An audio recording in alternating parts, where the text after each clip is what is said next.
عن ابی ہریرہ رضی اللہ تعالی عنہ قال قال رسول اللہ صلی اللہ علیہ وسلم بادروا بالاعمال فتنا كقطع الليل المظلم يصبح الرجل مؤمنا ويمسي كافرا او يمسي مؤمنا ويصبح كافرا يبيع دينه بعرض من الدنيا۔ حضرت ابو ہریرہ رضی اللہ تعالی عنہ بیان کرتے ہیں، کہتے ہیں کہ اللہ کے رسول صلی اللہ علیہ وسلم نے فرمایا، نیک اعمال کرنے میں جلدی کر لو، جلدی نیک اعمال کر لو، اس فتنے کے آنے سے پہلے جو تاریک رات کے ٹکڑے کی طرح ہوگا۔ آدمی صبح کرے گا اس حال میں کہ ایمان والا ہوگا اور شام کو کافر ہو جائے گا۔ آدمی شام کو ایمان والا ہوگا اور صبح ہوتے ہوتے کافر ہو جائے گا۔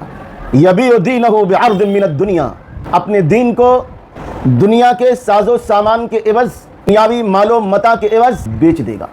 دنیا کے مال کے خاطر، دنیا کے مال و دولت کو کمانے کے خاطر آدمی اپنے دین کو بیچ دے گا۔ رب العالمین نے کہا، فرمایا ان کے چہرے اندھیرے سے رب العالمین نے کیا ہے نفسانی خواہشات اور شکوک و شبہات